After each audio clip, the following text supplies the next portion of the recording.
let your soul shine, shine through the break of day. Yeah, yeah.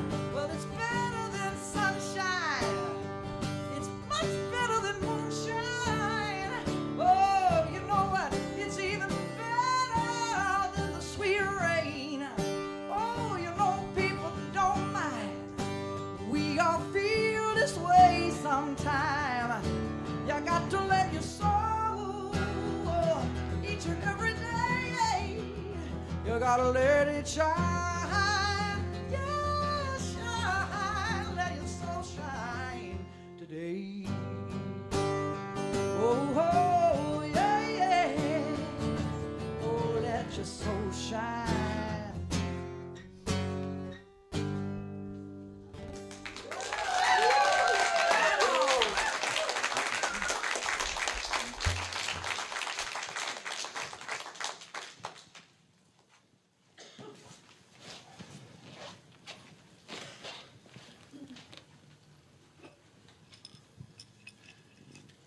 The way you did this is just, it's wonderful. Vibrations, you know? And for something that little to make such a big vibration. Can you hear okay? Not really. Am I not turned on? We hear you. Well, anyway, I was trying to talk about vibration. Can you hear this now? Yes. Yeah, well, that's a big noise too. My name is Chuck Robison, and I am delighted to be here. Joe and Lynn introduced me to Tony Roebuck, and he said, well, I want you to come and preach based on your recommendation, which we'll see about that. It's all his fault. But he said, before we do that, I'd like to have lunch with him. He says, I like to eat over at the Whole Food on Lamar, which would be the second time in 10 years that I've been in that store. And because we live way out in the country, way, way, way out in the country, a long, long way from here. And so we met at Whole Foods, and he said, I'll meet you at the certain counter. And he walked right past me, and I recognized him before he did me. That's always an up point. And so we had a wonderful time. And I want you to know, if this is your first time here or if this is the 100th, you've got yourself a real winner as a preacher.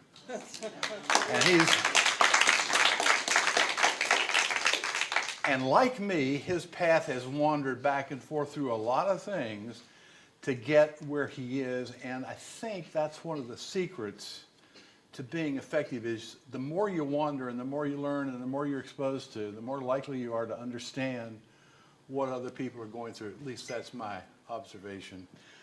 As background, I have a degree from Princeton in theology. I'm an ordained Presbyterian minister. I served churches in West Virginia, Philadelphia, New York, Telluride, Colorado, and here I am today. My most notable achievement in that particular field was as a chaplain at the United Nations for 10 years in New York City. And there I got to understand how people and religions and worlds get together or don't get together. And then, when I got to Telluride, I got a chance to meet Karen Robison. Her name wasn't Karen Robison at the time.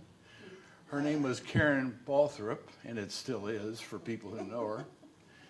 But this is the real blessing in my life, and this is the reason that I'm, to the extent that I'm of any value at all, it's because of what she has done for me in my life. So, and you're going to hear more from her in a minute because she's going to lead the meditation. Is that enough information? Yes. Every once in a while I have to ask, how much detail do you need? That's enough for me too. So let's talk about what we're going to talk about today. Look at your bullet for a second. They asked us to send a picture for this, so I looked through my pictures, and this is a picture we took outside of Santa Cruz, California, in about 2007 or 8, I believe. And this is obviously it's a doctored picture. You got that part, right? But I was the doctor. And it's an old worn out tractor in a field surrounded by fresh flowers. But notice that the field doesn't match the flowers, and the flowers, the freshness of the flowers does not match the oldness of the tractor. Now, the reason I chose this was 2 or 3 months ago, I was having a phone conversation with my seminary roommate, and we were talking about old times. And I was telling him the story of something that we did together. And he said, you know, I don't remember that.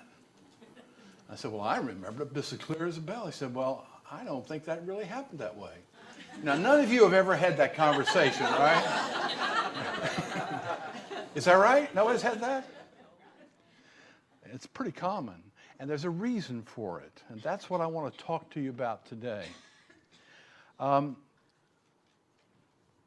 When we pull up a memory to discuss with ourselves or with somebody else, it's like opening a computer file. And when you open it, it opens in edit mode. And it's not backed up. There's only one copy of it. So everything you do about that file is recorded in the edit. And when you close the file, that's done for that trip, and it goes back into the main drive. Next time you bring it back and you open it, it has all the edits that you put in there the last time you opened it. Does that begin to give you a clue as to why we have different memories of the same thing? Because if you're watching a memory of when you were trapped in a hurricane, and you're on a beautiful beach, and there's nothing but sunshine and cool breezes, some of that will come into that hurricane memory. You with me so far? And it'll change it. By the same token, if you're having a memory of being on the beach, and all of a sudden you're in a hurricane while you're remembering it, some of that will go into the memory as well. So these memories get edited in strange and different ways. Now, the question then becomes, what does the question become? Excuse me? What's the real truth? Anybody see a joke in that? What's the real truth? The point is we don't know what the real truth is. What the truth is what our hearts tell us.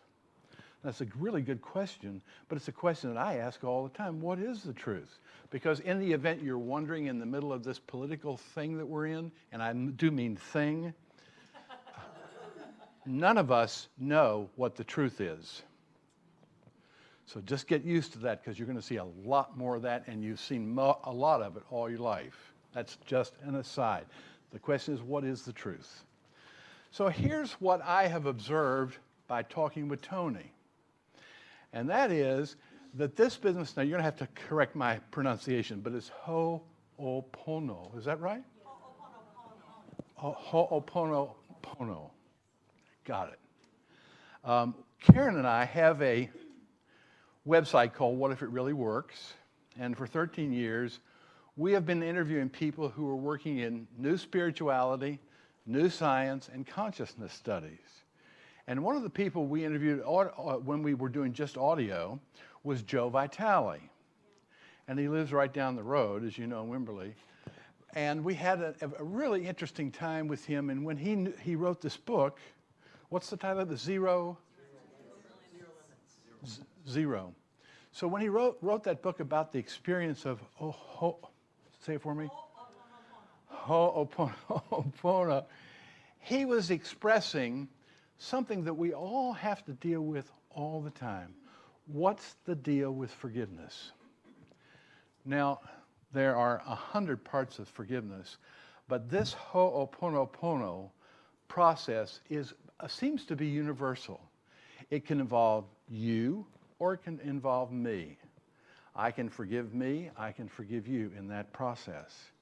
And it's really, it's almost like magic, because it doesn't require you to do a whole lot. Have anybody done the Course in Miracles here? Well, one of the most important lessons in the Course in Miracles is I need do nothing. And so this process allows you to do next to nothing in the business of forgiveness. And frequently, I'm assuming many of you would project that process outward rather than inward. Makes sense to me. Now, here's what forgiveness is. Here's the part of the dynamic of forgiveness. I think the people closest to us can hurt us the most. I think that's why families have such a difficult time getting along. Somebody once said, if you think you're enlightened, let me know how you feel after Thanksgiving with the family.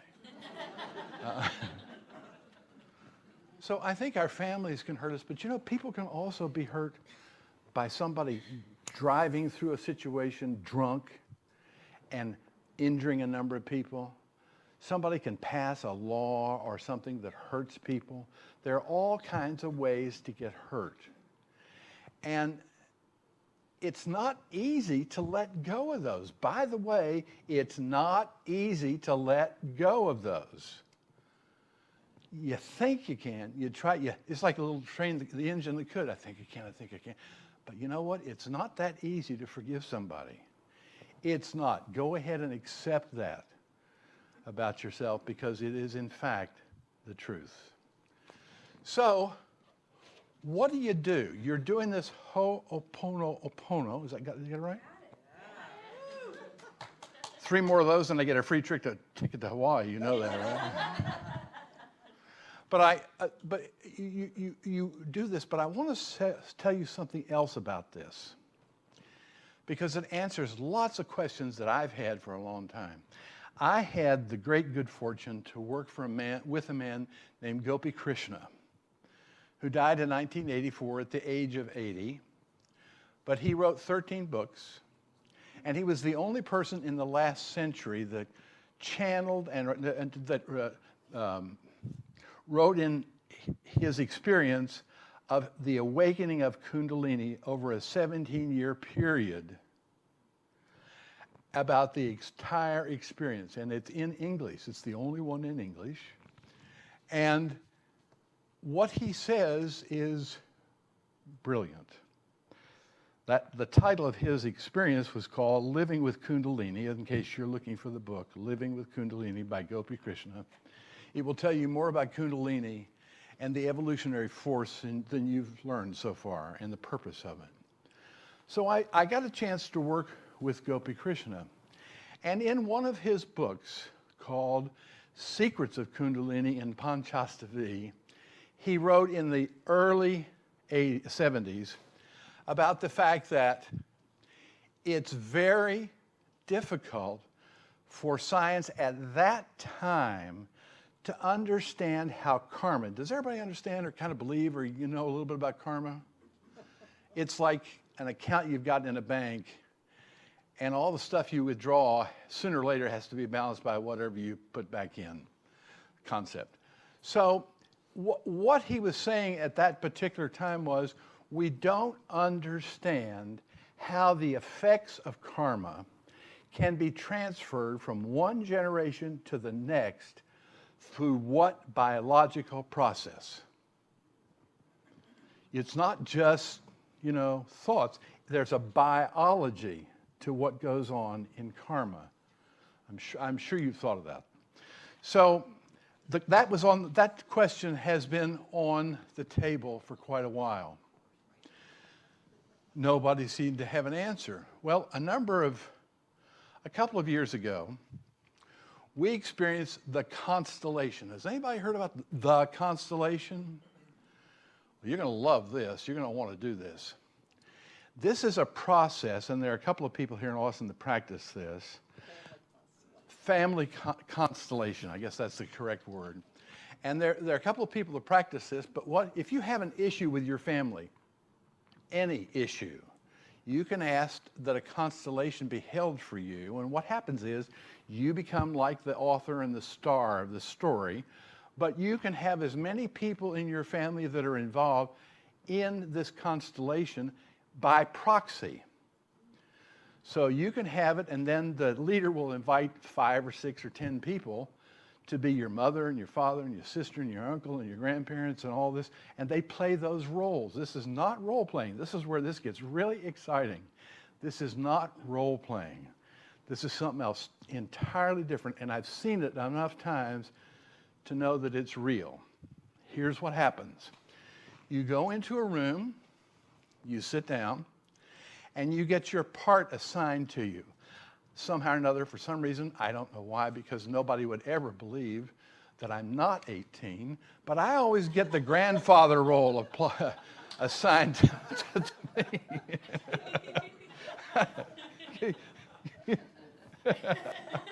So I get the grandfather role applied. Now, I don't know anything about the grandfather of this person. And none of the other people know about the people that they are representing in this process. But somehow or another, when this thing starts, it opens up a group memory, a consciousness, an energy, a something, and the things that come out of your mouth, which you didn't even think about saying, turn out to be spot on.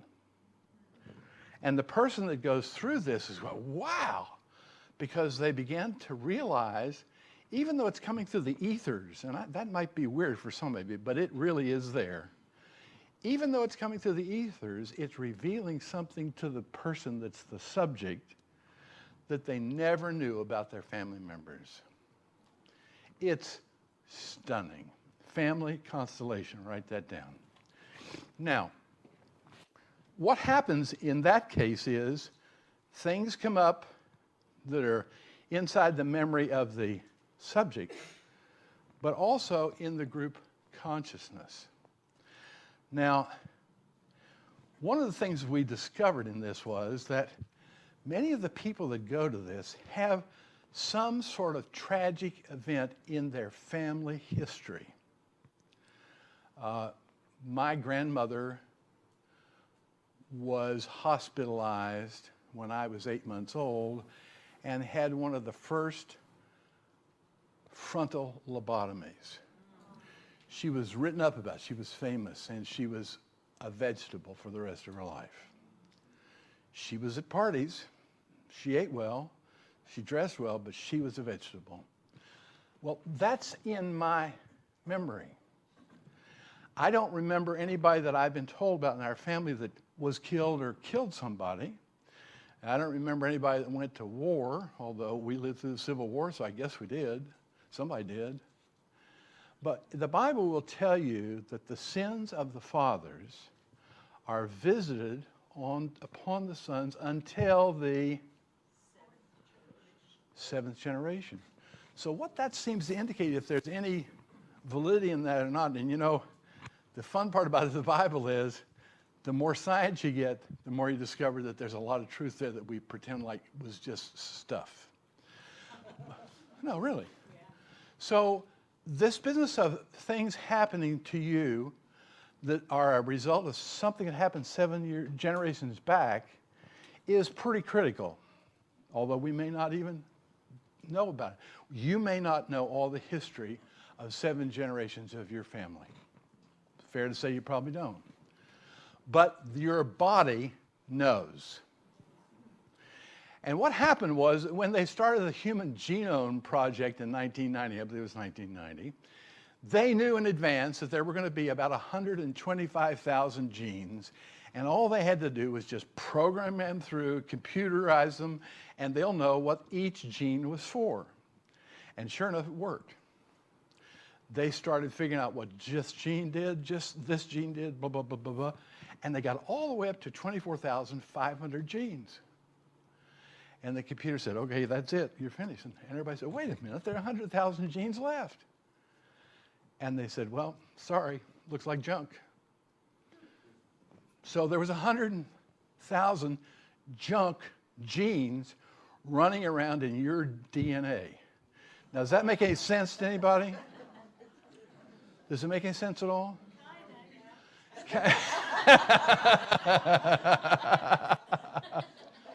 Well, here's why it doesn't make sense. These genes are like markers. And once one of these markers is activated or stands up like a flag, it means something and it refers to something. And your DNA and your genetic memory remembers what that was. And if somebody raped you, or if somebody killed somebody close to you, that's in your genes. And it doesn't necessarily go away. It's going to be there. What I'm saying to you is that one of the reasons you have a hard time forgiving somebody is that if somebody does something that's worthy of your being concerned about forgiving them, it's serious enough to show up in your genes. Okay? Now, how do you beat that? Here's how you beat that. We have been given the power to control our own karma, our own destiny, and our relationship to the past and the future. So now, just for a second, take something that you've been thinking about for the last few minutes.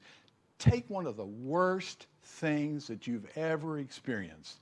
Somebody did something really bad, and you've forgotten it, or you've tried to forget it, but right now you know exactly what I'm talking about. Everybody got it? Now let's open that file. Just you and I, if you want to, close your eyes. Just open that file and review what's in there. What did they do? What did you do?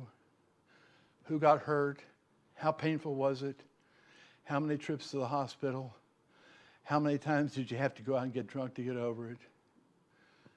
All of these things. Now, look at the whole picture. Don't be afraid of it. It won't hurt you. You look at it anyway. The first thing you might notice is that it's not really accurate. It's had enough additions through your computer that you've edited a lot already.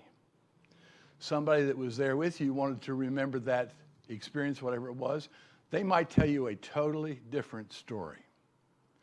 But you've got your file, and when you open it, that's what you see. Not much you can do about it, except you can add some trees and maybe some blue sky, but it's there. So what I'd like to suggest to you is that you already know that forgiveness is not a fast process. Everybody's got that part, right? Not going to happen overnight. But this will make it happen faster. Every time you open up that file, that memory, and it's in edit mode, review all of it you want. Make up or subtract whatever you want from it. But before you close that file, say, "And all is forgiven." It isn't at that point. Mostly it isn't. But what you're doing is you're putting that information into the file at the end. Last edit was, "And all is forgiven." Now remember that the Buddhist rule is that the chief cause of suffering is, this is Buddhist, ignorance. And if we are ignorant of who we are or what we are doing, we are going to suffer. And what did Jesus say? "Father, forgive them, for they are ignorant. They're stupid. They don't know what they're doing. They have no idea of what they're doing." Now, if you're dealing with a situation where somebody didn't know what they were doing to you or to whom they were doing it, and by the way, whoever was doing what to whoever was doing it to a powerful spiritual being, and they were ignorant about their own powerful spiritual bigness because of the fact that they were ignorant. They didn't know that they were a powerful spiritual being. So, let's review. In your genes, you have a memory that goes back at least 7 generations of things that have happened. Not just your life, but your mother's and father's lives, your grandparents' lives, all of that. This memory is with you. It's probably not going to go away, but you can change it. And the way to change it, and this is scientific stuff, when you open that file, that memory, boom, review all you want.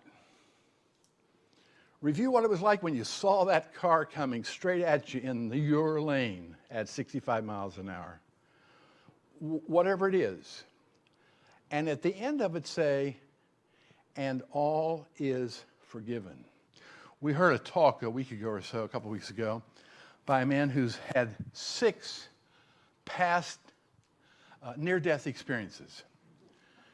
And on a couple of those, he talked about meeting with God or the Godhead or the top guy. And he reviewed his life up to that point. And he was thinking, boy, I'm in trouble now. And so he looked at all this stuff that he'd done that was painful and he'd done himself and the rest of it. And he looked over at this being and he said, well, I guess I'm in trouble. And the being said, no, not really. Not on a higher level. On a higher level, the question is, what have you learned as a result of that? Wouldn't it be fun if you thought that when you died, that's the only question you're going to have to answer? That's probably the right one.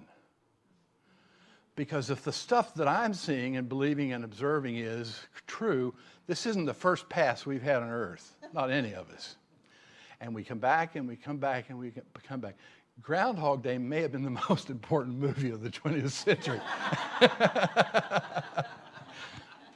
But the point, the reason we're coming back is we come back to learn lessons. Not the old lessons sometimes, but there's always new lessons as well.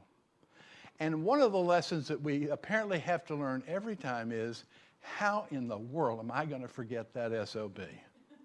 How am I going to forgive them? How am I going to let go of this? And when it's in your genes, that's all the more reason not to. But you can just simply open that memory, look at it, feel the pain, enjoy the pain if you want to, and then say, and all is forgiven.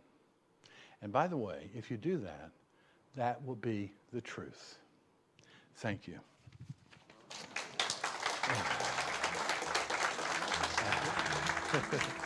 It's so easy. Please forgive me. I was out of my head, into my heart, tore us apart. Wait, please forgive me. I was out of my heart, into my head, you know, it tore us apart. When you needed kindness, I gave you pain, expecting an outcome. Insanity came again. Come on and breathe. Let love wash over you. Take time to consider what your heart wants to do.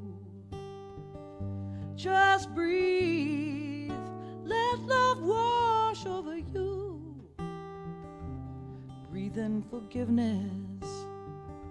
It's all you have to do. Please forgive me. I was out of my heart, into my head, and it tore us apart. Please forgive me. I was out of my heart.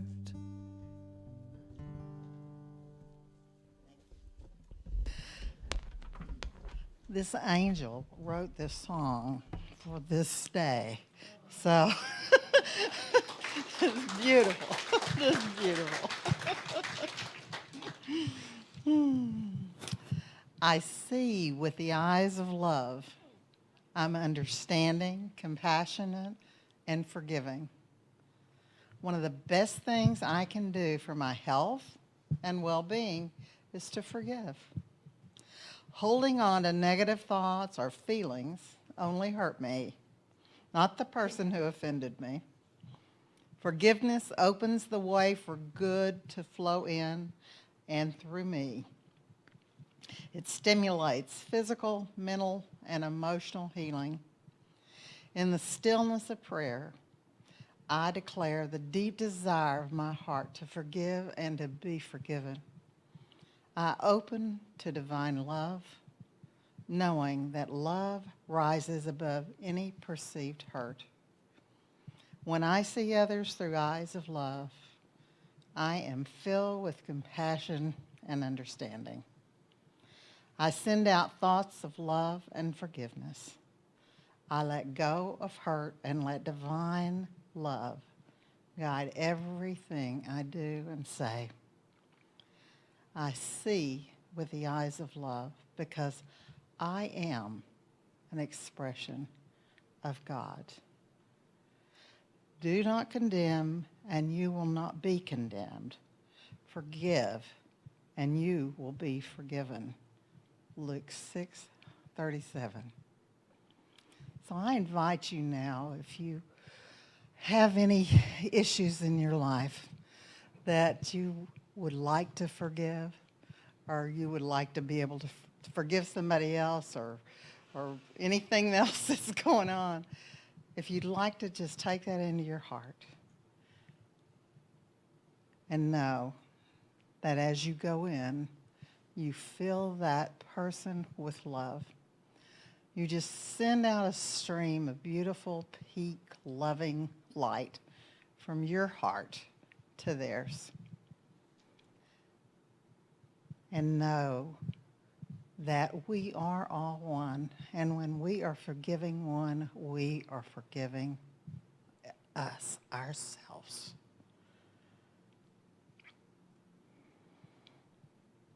You might bring that person's face into your being and allow yourself to really see the truth of who they are.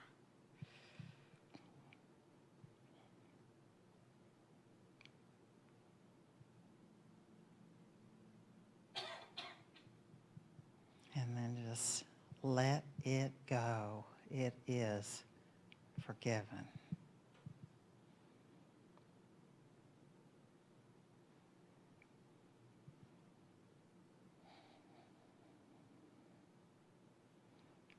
You all are a blessing.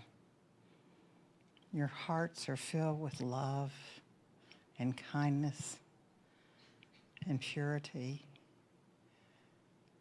And you are the peace that passes understanding.